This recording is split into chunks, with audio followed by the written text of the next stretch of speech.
Épître aux Hébreux, chapitre 1er. Après avoir autrefois, à plusieurs reprises et de plusieurs manières, parlé à nos pères par les prophètes, Dieu, dans ces derniers temps, nous a parlé par le Fils qu'il a établi héritier de toutes choses, par lequel il a aussi créé le monde, et qui, étant le reflet de sa gloire et l'empreinte de sa personne, et soutenant toutes choses par sa parole puissante, a fait la purification des péchés et s'est assise à la droite de la majesté divine dans les lieux très hauts. Devenu d'autant supérieur aux anges qu'il a hérité d'un nom plus excellent que le leur. Car auquel des anges Dieu a-t-il jamais dit : Tu es mon fils, je t'ai engendré aujourd'hui et encore, je serai pour lui un père, et il sera pour moi un fils. Et lorsqu'il introduit de nouveau dans le monde le premier-né, il dit que tous les anges de Dieu l'adorent. De plus, il dit des anges, celui qui fait de ses anges des vents et de ses serviteurs une flamme de feu. Mais il a dit au Fils : Ton trône, ô Dieu, est à toujours le sceptre de ton règne, est un sceptre d'équité. Tu aimes la justice et tu hais la méchanceté. C'est pourquoi, ô Dieu, ton Dieu t'a oint d'une huile de joie par privilège sur tes collègues. Et encore, toi, Seigneur, tu as au commencement fondé la terre, et les cieux sont l'ouvrage de tes mains. Ils périront, mais tu subsistes. Ils vieilliront tous comme un vêtement. Tu les rouleras comme un manteau, et ils seront changés. Mais toi, tu restes le même, et tes années ne finiront point. Et auquel des anges a-t-il jamais dit : Assieds-toi à ma droite, jusqu'à ce que je fasse de tes ennemis ton marchepied. Ne sont-ils pas tous des esprits au service de Dieu, envoyés pour exercer un ministère en faveur de ceux qui doivent hériter du salut ?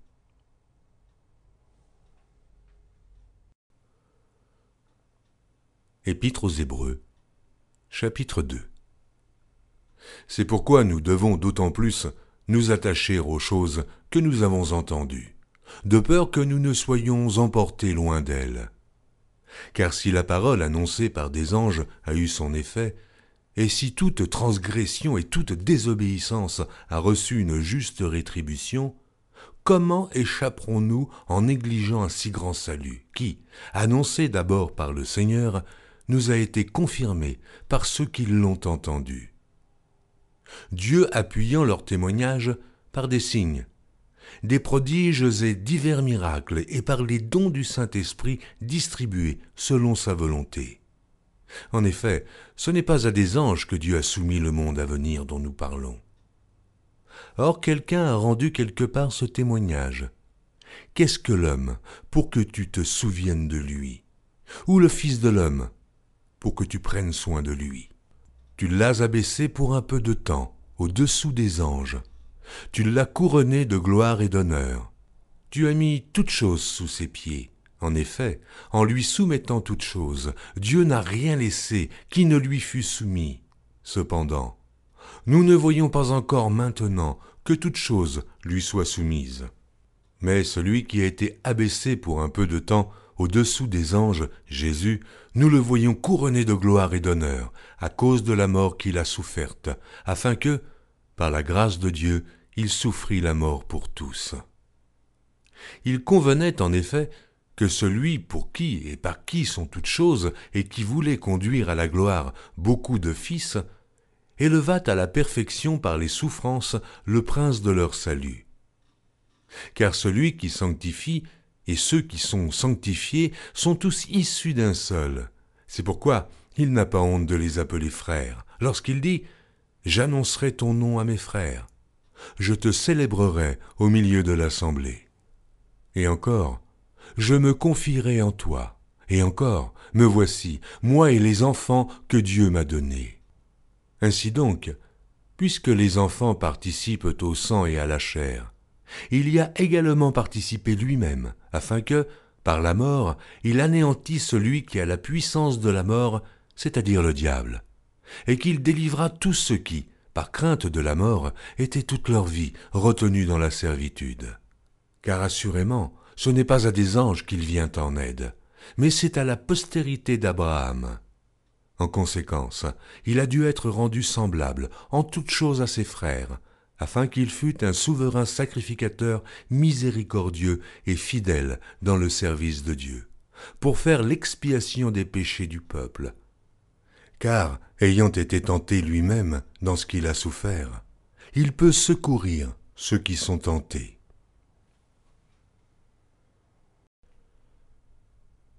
Épître aux Hébreux, chapitre 3.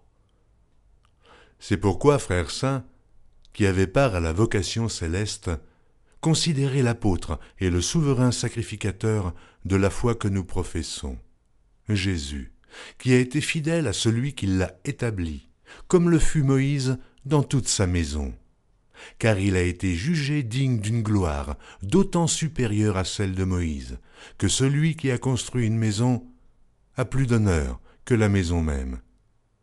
Chaque maison est construite par quelqu'un, mais celui qui a construit toute chose, c'est Dieu.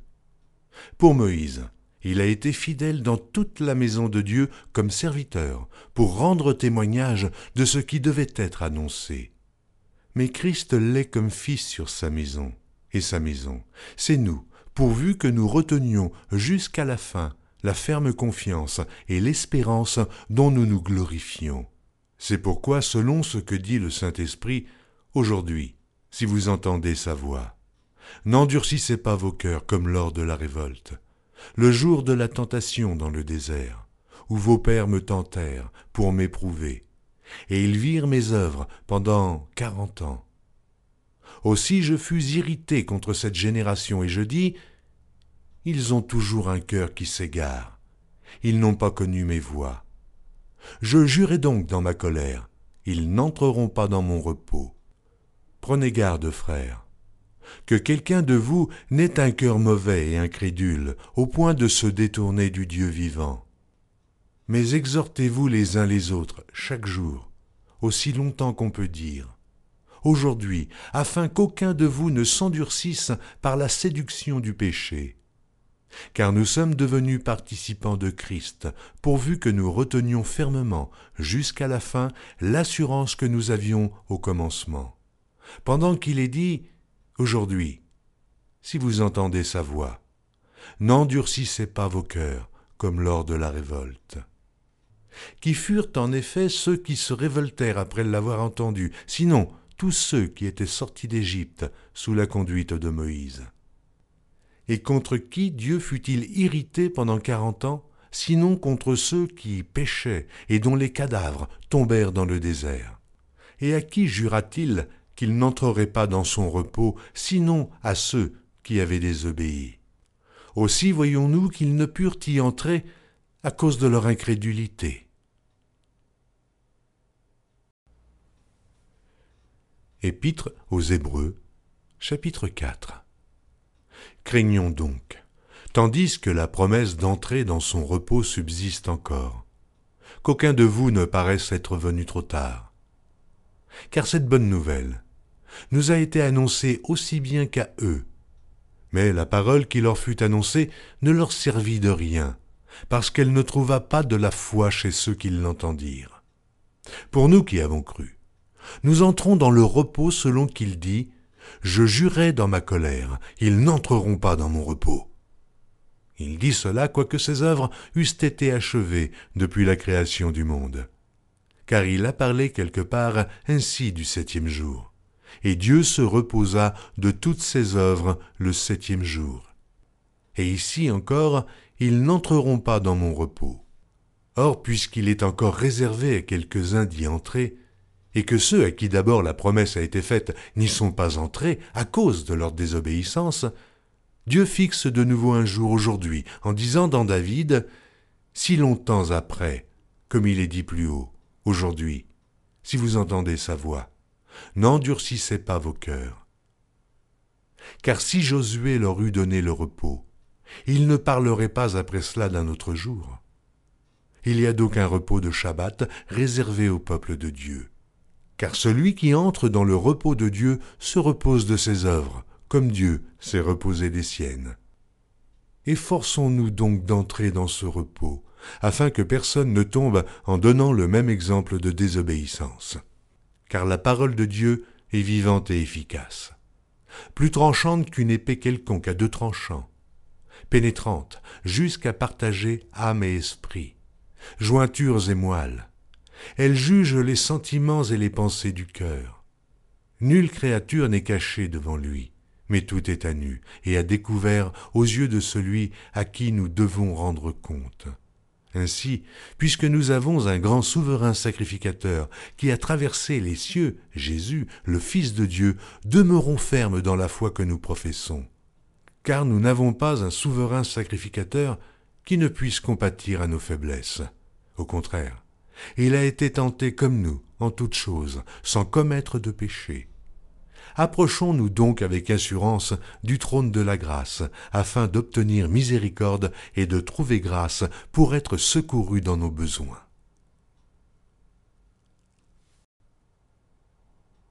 Épître aux Hébreux, chapitre 5. En effet, tout souverain sacrificateur, pris du milieu des hommes, est établi pour les hommes, dans le service de Dieu, afin de présenter des offrandes et des sacrifices pour les péchés. Il peut être indulgent pour les ignorants et les égarés, puisque la faiblesse est aussi son partage. Et c'est à cause de cette faiblesse qu'il doit offrir des sacrifices pour ses propres péchés, comme pour ceux du peuple. Nul ne s'attribue cette dignité s'il n'est appelé de Dieu, comme le fut Aaron. Et Christ ne s'est pas non plus attribué la gloire de devenir souverain sacrificateur, mais il la tient de celui qui lui a dit « Tu es mon fils, je t'ai engendré aujourd'hui ». Comme il dit encore ailleurs « Tu es sacrificateur pour toujours, selon l'ordre de Melchisédek ». C'est lui qui, dans les jours de sa chair, ayant présenté avec de grands cris et avec larmes des prières et des supplications à celui qui pouvait le sauver de la mort, et ayant été exaucé à cause de sa piété, a appris, bien qu'il fût fils, l'obéissance par les choses qu'il a souffertes, et qui, après avoir été élevé à la perfection, est devenu pour tous ceux qui lui obéissent l'auteur d'un salut éternel. Dieu l'ayant déclaré souverain sacrificateur selon l'ordre de Melchisédek. Nous avons beaucoup à dire là-dessus, et des choses difficiles à expliquer, parce que vous êtes devenus lents à comprendre. Vous, en effet, qui depuis longtemps devriez être des maîtres, vous avez encore besoin qu'on vous enseigne les premiers rudiments des oracles de Dieu. Vous en êtes venus à avoir besoin de lait, et non d'une nourriture solide. Or quiconque en est au lait n'a pas l'expérience de la parole de justice, car il est un enfant. Mais la nourriture solide est pour les hommes faits, pour ceux dont le jugement est exercé par l'usage à discerner ce qui est bien et ce qui est mal.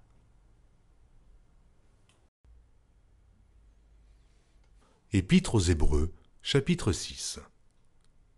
C'est pourquoi, laissant les éléments de la parole de Christ, tendons à ce qui est parfait, sans poser de nouveau le fondement du renoncement aux œuvres mortes, de la foi en Dieu, de la doctrine des baptêmes, de l'imposition des mains, de la résurrection des morts et du jugement éternel. C'est ce que nous ferons, si Dieu le permet, car il est impossible que ceux qui ont été une fois éclairés et qui ont goûté le don céleste, qui ont eu part au Saint-Esprit, qui ont goûté la bonne parole de Dieu et les puissances du siècle à venir, et qui sont tombés, soient encore renouvelés et amenés à la repentance, puisqu'ils crucifient pour leur part le Fils de Dieu et l'exposent à l'ignominie. Lorsqu'une terre est abreuvée par la pluie qui tombe souvent sur elle, et qu'elle produit une herbe utile à ceux pour qui elle est cultivée, elle participe à la bénédiction de Dieu. Mais si elle produit des épines et des chardons, elle est réprouvée et près d'être maudite, et on finit par y mettre le feu. Quoique nous parlions ainsi, bien-aimés, nous attendons, pour ce qui vous concerne, des choses meilleures et favorables au salut. Car Dieu n'est pas injuste pour oublier votre travail et l'amour que vous avez montré pour son nom, ayant rendu et rendant encore des services aux saints. Nous désirons que chacun de vous montre le même zèle pour conserver jusqu'à la fin une pleine espérance, en sorte que vous ne vous relâchiez point, et que vous imitiez ceux qui, par la foi et la persévérance, héritent des promesses. Lorsque Dieu fit la promesse à Abraham, ne pouvant jurer par un plus grand que lui, il jura par lui-même et dit « Certainement je te bénirai, et je multiplierai ta postérité. » Et c'est ainsi qu'Abraham, ayant persévéré, obtint l'effet de la promesse.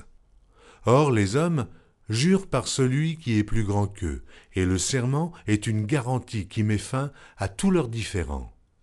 C'est pourquoi Dieu, voulant montrer avec plus d'évidence aux héritiers de la promesse l'immutabilité de sa résolution, intervint par un serment, afin que, par deux choses immuables dans lesquelles il est impossible que Dieu mente, nous trouvions un puissant encouragement, nous dont le seul refuge a été de saisir l'espérance qui nous était proposée.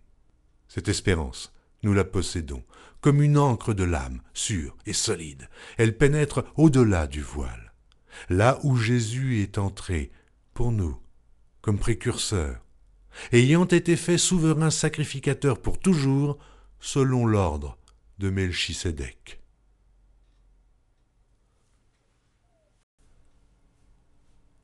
Épître aux Hébreux, chapitre 7.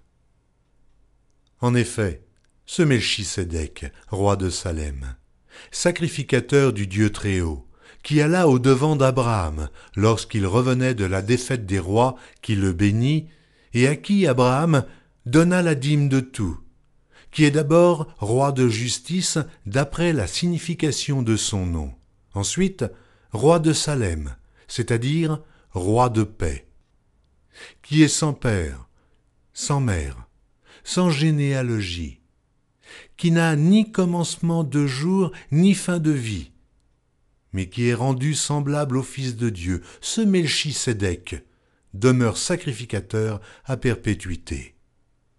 Considérez combien est grand celui auquel le patriarche Abraham donna la dîme du butin. Ceux des fils de Lévi qui exercent le sacerdoce ont, d'après la loi, l'ordre de lever la dîme sur le peuple, c'est-à-dire sur leurs frères, qui cependant sont issus des reins d'Abraham. Et lui, qui ne tirait pas d'eux son origine, il leva la dîme sur Abraham, et il bénit celui qui avait les promesses. Or c'est sans contredit l'inférieur qui est béni par le supérieur. Et ici, ceux qui perçoivent la dîme sont des hommes mortels. Mais là, c'est celui dont il est attesté qu'il est vivant. De plus, Lévi, qui perçoit la dîme, l'a payée pour ainsi dire à Abraham, car il était encore dans les reins de son père lorsque Melchisédek alla au-devant d'Abraham. Si donc la perfection avait été possible par le sacerdoce lévitique, car c'est sur ce sacerdoce que repose la loi donnée au peuple, qu'était-il encore besoin qu'il parût un autre sacrificateur selon l'ordre de Melchisédek, et non selon l'ordre d'Aaron? Car le sacerdoce étant changé, nécessairement aussi il y a un changement de loi. En effet, celui de qui ces choses sont dites appartient à une autre tribu, dont aucun membre n'a fait le service de l'autel. Car il est notoire que notre Seigneur est sorti de Juda, tribu dont Moïse n'a rien dit pour ce qui concerne le sacerdoce. Cela devient plus évident encore quand il paraît un autre sacrificateur à la ressemblance de Melchisédek, institué non d'après la loi d'une ordonnance charnelle, mais selon la puissance d'une vie impérissable. Car ce témoignage lui est rendu. Tu es sacrificateur pour toujours, selon l'ordre de Melchisédek. Il y a ainsi abolition d'une ordonnance antérieure, à cause de son impuissance et de son inutilité. Car la loi n'a rien amené à la perfection, et introduction d'une meilleure espérance par laquelle nous nous approchons de Dieu. Et comme cela n'a pas eu lieu sans serment, car tandis que les Lévites sont devenus sacrificateurs sans serment, Jésus l'est devenu avec serment, par celui qui lui a dit « Le Seigneur a juré, et il ne se repentira pas. Tu es sacrificateur pour toujours, selon l'ordre de Melchisédek. » Jésus est par cela même le garant d'une alliance plus excellente. De plus, il y a eu des sacrificateurs en grand nombre, parce que la mort les empêchait d'être permanents. Mais lui, parce qu'il demeure éternellement, possède un sacerdoce qui n'est pas transmissible. C'est aussi pour cela qu'il peut sauver parfaitement ceux qui s'approchent de Dieu par lui, étant toujours vivant pour intercéder en leur faveur.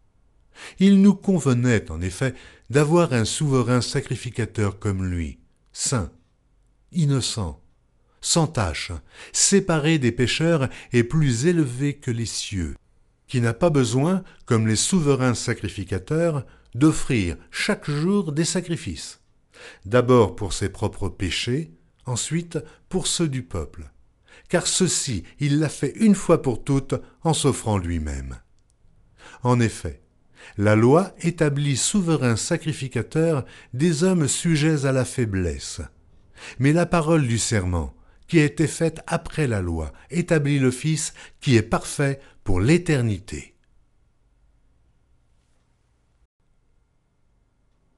Épître aux Hébreux, chapitre 8. Le point capital de ce qui vient d'être dit, c'est que nous avons un tel souverain sacrificateur qui s'est assis à la droite du trône de la majesté divine dans les cieux, comme ministre du sanctuaire et du véritable tabernacle, qui a été dressé par le Seigneur, et non par un homme. Tout souverain sacrificateur est établi pour présenter des offrandes et des sacrifices, d'où il est nécessaire que celui-ci ait aussi quelque chose à présenter. S'il était sur la terre, il ne serait pas même sacrificateur, puisque là sont ceux qui présentent des offrandes selon la loi, lesquels célèbrent un culte, image et ombre des choses célestes, selon que Moïse en fut divinement averti lorsqu'il allait construire le tabernacle. Et soin, lui fut-il dit, de faire tout d'après le modèle qui t'a été montré sur la montagne. Mais maintenant, il a obtenu un ministère d'autant supérieur qu'il est le médiateur d'une alliance plus excellente, qui a été établie sur de meilleures promesses.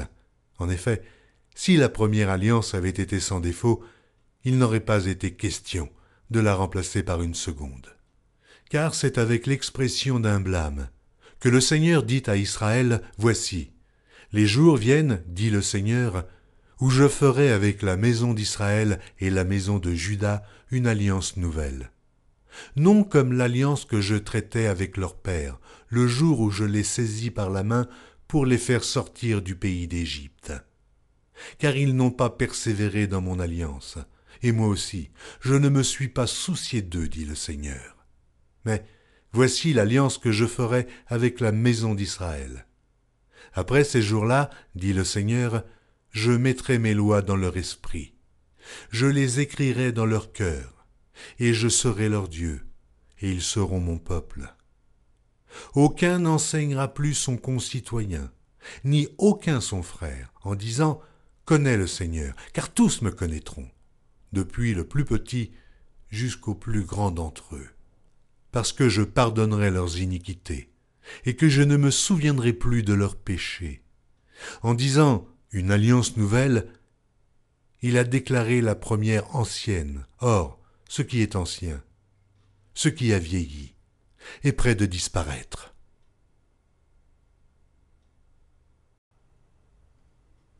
Épître aux Hébreux, chapitre 9.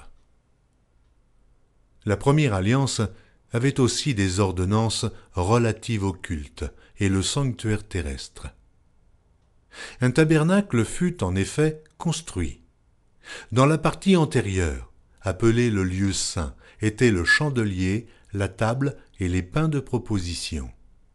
Derrière le second voile se trouvait la partie du tabernacle appelée le Saint des Saints, renfermant l'autel d'or pour les parfums et l'arche de l'Alliance entièrement recouverte d'or. Il y avait dans l'arche un vase d'or contenant la manne, la verge d'Aaron qui avait fleuri, et les tables de l'Alliance. Au-dessus de l'arche étaient les chérubins de la gloire, couvrant de leur ombre le propitiatoire. ce n'est pas le moment de parler en détail là-dessus. Or, ces choses étant ainsi disposées, les sacrificateurs qui font le service entrent en tout temps dans la première partie du tabernacle, et dans la seconde, le souverain sacrificateur seul entre une fois par an, non sans y porter du sang qu'il offre pour lui-même et pour les péchés du peuple. Le Saint-Esprit montrait par là que le chemin du lieu très saint n'était pas encore ouvert, tant que le premier tabernacle subsistait. C'est une figure pour le temps actuel, où l'on présente des offrandes et des sacrifices, qui ne peuvent rendre parfait, sous le rapport de la conscience, celui qui rend ce culte, et qui, avec les aliments, les boissons et les diverses ablutions, étaient des ordonnances charnelles, imposées seulement jusqu'à une époque de réformation. Mais Christ est venu comme souverain sacrificateur des biens à venir. Il a traversé le tabernacle plus grand et plus parfait, qui n'est pas construit de main d'homme, c'est-à-dire qui n'est pas de cette création. Et il est entré une fois pour toutes dans le lieu très saint, non avec le sang des boucs et des veaux, mais avec son propre sang, ayant obtenu une rédemption éternelle. Car si le sang des taureaux et des boucs et la cendre d'une vache répandue sur ceux qui sont souillés sanctifient et procurent la pureté de la chair, combien plus le sang de Christ qui, par un esprit éternel, s'est offert lui-même sans tache à Dieu. Purifiera-t-il votre conscience des œuvres mortes afin que vous serviez le Dieu vivant? Et c'est pour cela qu'il est le médiateur d'une nouvelle alliance, afin que, la mort étant intervenue pour le rachat des transgressions commises sous la première alliance, ceux qui ont été appelés reçoivent l'héritage éternel qui leur a été promis. Car là où il y a un testament, il est nécessaire que la mort du testateur soit constatée. Un testament, en effet, n'est valable qu'en cas de mort, puisqu'il n'a aucune force tant que le testateur vit. Voilà pourquoi c'est avec du sang que même la première alliance fut inaugurée.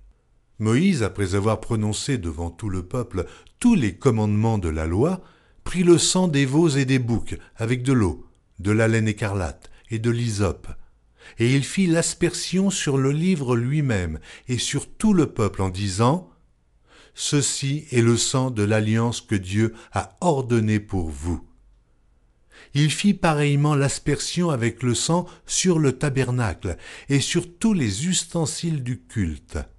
Et presque tout, d'après la loi, est purifié avec du sang, et sans effusion de sang, il n'y a pas de pardon. Il était donc nécessaire, puisque les images des choses qui sont dans les cieux devaient être purifiées de cette manière, que les choses célestes elles-mêmes le fussent par des sacrifices plus excellents que ceux-là. Car Christ n'est pas entré dans un sanctuaire fait de main d'homme, en imitation du véritable, mais il est entré dans le ciel même afin de comparaître maintenant pour nous devant la face de Dieu. Et ce n'est pas pour s'offrir lui-même plusieurs fois qu'il y est entré, comme le souverain sacrificateur entre chaque année dans le sanctuaire avec du sang étranger. Autrement, il aurait fallu qu'il eût souffert plusieurs fois depuis la création du monde. Tandis que maintenant, à la fin des siècles, il apparut une seule fois pour abolir le péché par son sacrifice. Et comme il est réservé aux hommes de mourir une seule fois, après quoi vient le jugement, de même Christ, qui s'est offert une seule fois pour porter les péchés de plusieurs, apparaîtra sans péché une seconde fois à ceux qui l'attendent pour le salut. Épître aux Hébreux, chapitre 10. En effet, la loi qui possède du nombre des biens à venir et non l'exacte représentation des choses ne peut jamais, par les mêmes sacrifices qu'on offre perpétuellement chaque année, amener les assistants à la perfection. Autrement, n'aurait-on pas cessé de les offrir, parce que ceux qui rendent ce culte, étant une fois purifiés, n'auraient plus eu aucune conscience de leurs péchés. Mais le souvenir des péchés est renouvelé chaque année par ces sacrifices, car il est impossible que le sang des taureaux et des boucs ôte les péchés. C'est pourquoi Christ, entrant dans le monde, dit « Tu n'as voulu ni sacrifice, ni offrande, mais tu m'as formé un corps. Tu n'as agréé ni holocauste, ni sacrifice pour le péché. » Alors j'ai dit « Voici, je viens. » Dans le rouleau du livre, il est question de moi, pour faire, ô Dieu, ta volonté. Après avoir dit d'abord, tu n'as voulu et tu n'as agréé ni sacrifice, ni offrande, ni holocauste, ni sacrifice pour le péché, ce qu'on offre selon la loi. Il dit ensuite, voici, je viens pour faire ta volonté. Il abolit ainsi la première chose pour établir la seconde. C'est en vertu de cette volonté que nous sommes sanctifiés par l'offrande du corps de Jésus-Christ une fois pour toutes.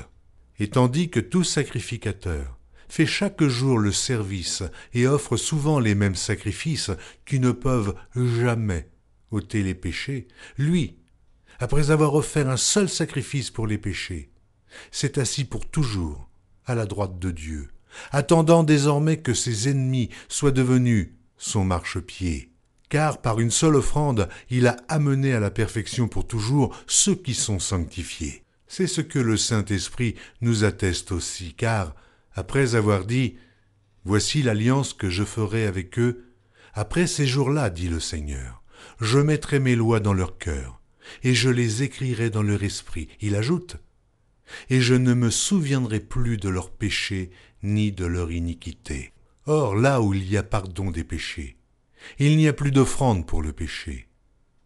Ainsi donc, frères, puisque nous avons, au moyen du sang de Jésus, une libre entrée dans le sanctuaire, par la route nouvelle et vivante qu'il a inaugurée pour nous au travers du voile, c'est-à-dire de sa chair, et puisque nous avons un souverain sacrificateur établi sur la maison de Dieu, approchons-nous avec un cœur sincère, dans la plénitude de la foi, les cœurs purifiés d'une mauvaise conscience et le corps lavé d'une eau pure. Retenons fermement la profession de notre espérance, car celui qui a fait la promesse est fidèle.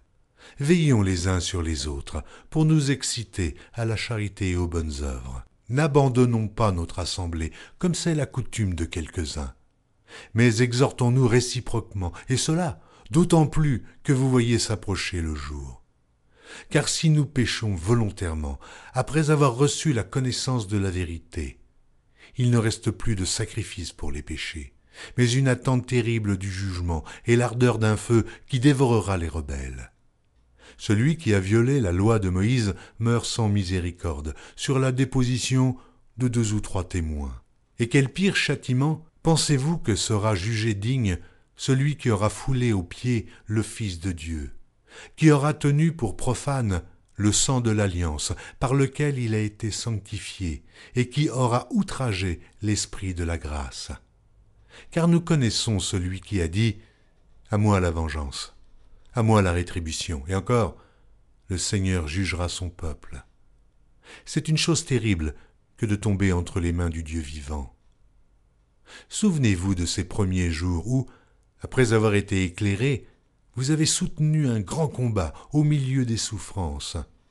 D'une part exposé comme en spectacle aux opprobres et aux tribulations, et de l'autre, vous associant à ceux dont la position était la même. En effet, vous avez eu de la compassion pour les prisonniers, et vous avez accepté avec joie l'enlèvement de vos biens, sachant que vous avez des biens meilleurs et qui durent toujours. N'abandonnez donc pas votre assurance, à laquelle est attachée une grande rémunération. Car vous avez besoin de persévérance, afin qu'après avoir accompli la volonté de Dieu, vous obteniez ce qui vous est promis. Encore un peu de temps. Celui qui doit venir viendra, et il ne tardera pas. Et mon juste vivra par la foi, mais s'il se retire, mon âme ne prend pas plaisir en lui. Nous ne sommes pas de ceux qui se retirent pour se perdre, mais de ceux qui ont la foi pour sauver leur âme. Épître aux Hébreux, chapitre 11. Or la foi est une ferme assurance des choses qu'on espère, une démonstration de celles qu'on ne voit pas. Pour l'avoir possédé, les anciens ont obtenu un témoignage favorable. C'est par la foi que nous reconnaissons que le monde a été formé par la parole de Dieu, en sorte que ce qu'on voit n'a pas été fait de choses visibles. C'est par la foi qu'Abel offrit à Dieu un sacrifice plus excellent que celui de Caïn. C'est par elle qu'il fut déclaré juste, Dieu approuvant ses offrandes. Et c'est par elle qu'il parle encore, quoique mort. C'est par la foi qu'Enoch fut enlevé, pour qu'il ne vît point la mort, et qu'il ne parut plus parce que Dieu l'avait enlevé. Car, avant son enlèvement, il avait reçu le témoignage qu'il était agréable à Dieu. Or, sans la foi, il est impossible de lui être agréable, car il faut que celui qui s'approche de Dieu croie que Dieu existe et qu'il est le rémunérateur de ceux qui le cherchent. C'est par la foi que Noé, divinement averti des choses qu'on ne voyait pas encore et saisi d'une crainte respectueuse, construisit une arche pour sauver sa famille. C'est par elle qu'il condamna le monde et devint héritier de la justice qui s'obtient par la foi. C'est par la foi qu'Abraham, lors de sa vocation, obéit et partit pour un lieu qu'il devait recevoir en héritage, et qu'il partit sans savoir où il allait. C'est par la foi qu'il vint s'établir dans la terre promise, comme dans une terre étrangère, habitant sous des tentes, ainsi qu'Isaac et Jacob, les co-héritiers de la même promesse. Car il attendait la cité qui a de solides fondements, celle dont Dieu est l'architecte et le constructeur. C'est par la foi que Sarah elle-même, malgré son âge avancé, fut rendue capable d'avoir une postérité, parce qu'elle crut à la fidélité de celui qui avait fait la promesse. C'est pourquoi d'un seul homme, déjà usé de corps, naquit une postérité nombreuse, comme les étoiles du ciel, comme le sable qui est sur le bord de la mer, et qu'on ne peut compter. C'est dans la foi qu'ils sont tous morts, sans avoir obtenu les choses promises. Mais ils les ont vus et salués de loin, reconnaissant qu'ils étaient étrangers et voyageurs sur la terre. Ceux qui parlent ainsi montrent qu'ils cherchent une patrie. S'ils avaient eu en vue celle d'où ils étaient sortis, ils auraient eu le temps d'y retourner. Mais maintenant, ils en désirent une meilleure, c'est-à-dire une céleste. C'est pourquoi Dieu n'a pas honte d'être appelé leur Dieu, car il leur a préparé une cité. C'est par la foi qu'Abraham offrit Isaac lorsqu'il fut mis à l'épreuve, et qu'il offrit son fils unique, lui qui avait reçu les promesses, et à qui il avait été dit « En Isaac sera nommé pour toi une postérité ». Il pensait que Dieu est puissant, même pour ressusciter les morts. Aussi le recouvra-t-il par une sorte de résurrection. C'est par la foi qu'Isaac bénit Jacob et Ésaü, en vue des choses à venir. C'est par la foi que Jacob, mourant, bénit chacun des fils de Joseph, et qu'il adora appuyé sur l'extrémité de son bâton. C'est par la foi que Joseph, mourant, fit mention de la sortie des fils d'Israël, et qu'il donna des ordres au sujet de ses os. C'est par la foi que Moïse, à sa naissance, fut caché pendant 3 mois par ses parents, parce qu'ils virent que l'enfant était beau, et qu'ils ne craignirent pas l'ordre du roi. C'est par la foi que Moïse, devenu grand, refusa d'être appelé fils de la fille de Pharaon, aimant mieux être maltraité avec le peuple de Dieu que d'avoir pour un temps la jouissance du péché, regardant l'opprobre de Christ comme une richesse plus grande que les trésors de l'Égypte, car il avait les yeux fixés sur la rémunération. C'est par la foi qu'il quitta l'Égypte sans être effrayé de la colère du roi, car il se montra ferme, comme voyant celui qui est invisible. C'est par la foi qu'il fit la Pâque et l'aspersion du sang, afin que l'exterminateur ne touchât pas au premier-né des Israélites. C'est par la foi qu'ils traversèrent la mer Rouge comme un lieu sec, tandis que les Égyptiens qui en firent la tentative furent engloutis. C'est par la foi que les murailles de Jéricho tombèrent, après qu'on en eut fait le tour pendant 7 jours.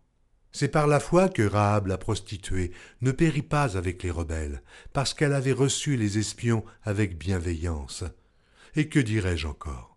Car le temps me manquerait pour parler de Gédéon, de Barak, de Samson, de Jephthé, de David, de Samuel et des prophètes, qui, par la foi, vainquirent des royaumes, exercèrent la justice, obtinrent des promesses, fermèrent la gueule des lions, éteignirent la puissance du feu, échappèrent aux tranchants de l'épée, guérirent de leurs maladies, furent vaillants à la guerre et mirent en fuite des armées étrangères. Des femmes recouvrèrent leur mort par la résurrection. D'autres furent livrées au tourment et n'acceptèrent point de délivrance afin d'obtenir une meilleure résurrection. D'autres subirent les moqueries et le fouet, les chaînes et la prison. Ils furent lapidés, sciés, torturés. Ils moururent tués par l'épée, ils allèrent çà et là, vêtus de peaux de brebis et de peaux de chèvres, dénués de tout, persécutés, maltraités, eux dont le monde n'était pas digne, errant dans les déserts et les montagnes, dans les cavernes et les antres de la terre. Tout cela, à la foi desquels il a été rendu témoignage, n'ont pas obtenu ce qui leur était promis. Dieu ayant en vue quelque chose de meilleur pour nous, afin qu'ils ne parvinssent pas sans nous à la perfection. Épître aux Hébreux, chapitre 12. Nous donc aussi, puisque nous sommes environnés d'une si grande nuée de témoins, rejetons tout fardeau et le péché qui nous enveloppe si facilement, et courons avec persévérance dans la carrière qui nous est ouverte, ayant les regards sur Jésus, le chef et le consommateur de la foi, qui, en vue de la joie qui lui était réservée, a souffert la croix, méprisé l'ignominie et s'est assise à la droite du trône de Dieu. Considérez en effet celui qui a supporté contre sa personne une telle opposition de la part des pécheurs, afin que vous ne vous lassiez point, l'âme découragée. Vous n'avez pas encore résisté jusqu'au sang en luttant contre le péché. Et vous avez oublié l'exhortation qui vous est adressée comme à des fils. Mon fils, ne méprise pas le châtiment du Seigneur, et ne perds pas courage lorsqu'il te reprend. Car le Seigneur châtie celui qu'il aime, et il frappe de la verge tous ceux qu'il reconnaît pour ses fils. Supportez le châtiment, car c'est comme des fils que Dieu vous traite. Car quel est le fils qu'un père ne châtie pas? Mais si vous êtes exempts du châtiment auquel tous ont part, vous êtes donc des enfants illégitimes, et non des fils. D'ailleurs, puisque nos pères, selon la chair, nous ont châtiés, et que nous les avons respectés, ne devons-nous pas, à bien plus forte raison, nous soumettre au Père des esprits pour avoir la vie? Nos pères nous châtiaient pour peu de jours, comme ils le trouvaient bon, mais Dieu nous châtie pour notre bien, afin que nous participions à sa sainteté. Il est vrai que tout châtiment semble d'abord un sujet de tristesse et non de joie, mais il produit plus tard, pour ceux qui ont été ainsi exercés, un fruit paisible de justice. Fortifiez donc vos mains languissantes et vos genoux affaiblis, et suivez avec vos pieds des voies droites, afin que ce qui est boiteux ne dévie pas, mais plutôt se raffermisse. Recherchez la paix avec tous et la sanctification, sans laquelle personne ne verra le Seigneur. Veillez à ce que nul ne se prive de la grâce de Dieu, à ce qu'aucune racine d'amertume poussant des rejetons ne produise du trouble, et que plusieurs n'en soient infectés, à ce qu'il n'y ait ni impudique, ni profane comme Ésaü, qui pour un mets vendit son droit d'aînesse. Vous savez que, plus tard, voulant obtenir la bénédiction, il fut rejeté, quoiqu'il la sollicitât avec larmes, car son repentir ne put avoir aucun effet. Vous ne vous êtes pas approché d'une montagne qu'on pouvait toucher, et qui était embrasée par le feu, ni de la nuée, ni des ténèbres, ni de la tempête, ni du retentissement de la trompette, ni du bruit des paroles, tels que ceux qui l'entendirent demandèrent qu'il ne leur en fût adressé aucune de plus, car ils ne supportaient pas cette déclaration. Si même une bête touche la montagne, elle sera lapidée. Et ce spectacle était si terrible que Moïse dit « Je suis épouvanté et tout tremblant. » Mais vous vous êtes approchés de la montagne de Sion, de la cité du Dieu vivant, la Jérusalem céleste, des myriades qui forment le cœur des anges, de l'assemblée des premiers-nés inscrits dans les cieux, du juge qui est le Dieu de tous, des esprits des justes parvenus à la perfection, de Jésus qui est le médiateur de la nouvelle alliance, et du sang de l'aspersion qui parle mieux que celui d'Abel. Gardez-vous de refuser d'entendre celui qui parle. Car si ceux-là n'ont pas échappé, qui refusèrent d'entendre celui qui publiait les oracles sur la terre, combien moins échapperons-nous si nous nous détournons de celui qui parle du haut des cieux, lui, dont la voix alors ébranla la terre, et qui maintenant a fait cette promesse. Une fois encore, j'ébranlerai non seulement la terre, mais aussi le ciel. Ces mots, une fois encore, indiquent le changement des choses ébranlées comme étant faites pour un temps, afin que les choses inébranlables subsistent.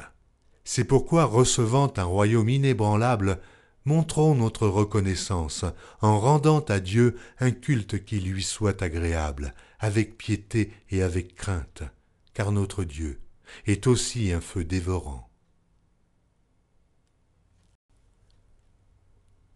Épître aux Hébreux, chapitre 13. Persévérez dans l'amour fraternel. N'oubliez pas l'hospitalité, car en l'exerçant, quelques-uns ont logé des anges sans le savoir. Souvenez-vous des prisonniers comme si vous étiez aussi prisonniers, de ceux qui sont maltraités, comme étant aussi vous-même dans un corps. Que le mariage soit honoré de tous, et le lit conjugal exempt de souillure, car Dieu jugera les impudiques et les adultères. Ne vous livrez pas à l'amour de l'argent, contentez-vous de ce que vous avez, car Dieu lui-même a dit « Je ne te délaisserai point, et je ne t'abandonnerai point ». C'est donc avec assurance que nous pouvons dire « Le Seigneur est mon aide, je ne craindrai rien. Que peut me faire un homme ?» Souvenez-vous de vos conducteurs qui vous ont annoncé la parole de Dieu, considérez quelle a été la fin de leur vie et imitez leur foi. Jésus-Christ est le même hier, aujourd'hui et éternellement.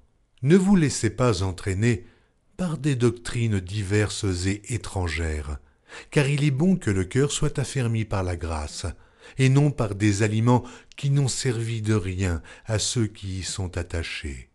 Nous avons un autel dont ceux qui font le service au tabernacle n'ont pas le pouvoir de manger le corps des animaux dont le sang est porté dans le sanctuaire par le souverain sacrificateur pour le péché, sont brûlés hors du camp. C'est pour cela que Jésus aussi, afin de sanctifier le peuple par son propre sang, a souffert hors de la porte.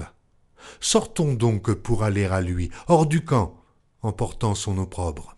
Car nous n'avons point ici-bas de cité permanente, mais nous cherchons celle qui est à venir. Par lui, offrons sans cesse à Dieu un sacrifice de louange, c'est-à-dire le fruit de lèvres qui confesse son nom. Et n'oubliez pas la bienfaisance et la libéralité, car c'est à de tels sacrifices que Dieu prend plaisir. Obéissez à vos conducteurs, et ayez pour eux de la déférence, car ils veillent sur vos âmes, comme devant en rendre compte. Qu'il en soit ainsi, afin qu'ils le fassent avec joie, et non en gémissant, ce qui vous ne serait d'aucun avantage. Priez pour nous, car nous croyons avoir une bonne conscience, voulant en toutes choses nous bien conduire. C'est avec instance que je vous demande de le faire, afin que je vous sois rendu plus tôt. Que le Dieu de paix qui a ramené d'entre les morts le grand pasteur des brebis par le sang d'une alliance éternelle, notre Seigneur Jésus, vous rende capable de toute bonne œuvre pour l'accomplissement de sa volonté, et fasse en vous ce qui lui est agréable, par Jésus-Christ, auquel soit la gloire au siècle des siècles. Amen. Je vous prie, frères, de supporter ces paroles d'exhortation, car je vous ai écrit brièvement. Sachez que notre frère Timothée a été relâché. S'il vient bientôt, j'irai vous voir avec lui. Saluez tous vos conducteurs, et tous les saints, ceux d'Italie vous saluent. Que la grâce soit avec vous tous. Amen.